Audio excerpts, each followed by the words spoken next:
Next, I'd like to introduce Cortney Nicolato, the CEO of the United Way. Again, another strong partner in this whole program. Thank you. The mayor and I have a running joke. He calls me Nicole, but my name is actually Cortney Nicolato. And I'm proud to be here. And the United Way is very proud to be in support of this pilot program. And, you know, I second my colleague and Neil and everything that he has said, because we've seen all of this firsthand. You know, our calls to 211 continue to rise at levels that we thought the pandemic call volumes were hard.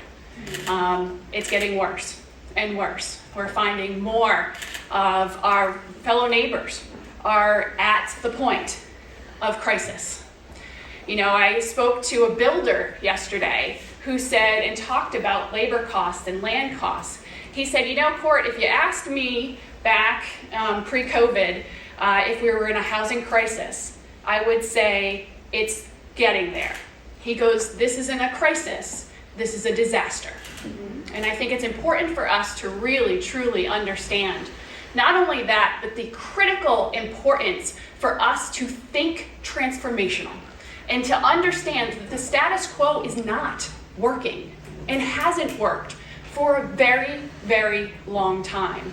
And our government needs to spend the money and come up with a plan that is transformational. Poverty is an unfortunate trap. It creates its own barriers immediately to economic security, stability. No car, no health care, no job. These are things that, and I think back, is actually me in college. In college, I worked full-time and went to school full-time. My job, went to URI, my job was in Warwick. My car broke down, I couldn't get to work, I couldn't pay for college. This is reality for everybody in some way, shape, and form. And if it's not a reality for you, then you need to support the organizations that are here today that are absolutely essential workers in the state of Rhode Island. You know, through 211, I mentioned at our first press conference that 211 took 255,000 phone calls last year. We're on tap to pretty much meet that, if not exceed that this year. And so literally, I have a pulse point daily, what's happening to Rhode Island, what Rhode Islanders are asking, what Rhode Islanders are in need of. And this takes good partnership, because the crisis and the stories that you will hear throughout this pilot project are absolutely humans that you know, that you go to church with, that you live near, that you're a family member of. And so we know that the sources of the barriers to trap folks into poverty is fragmented and complex because of the nature of the social security or the social safety net.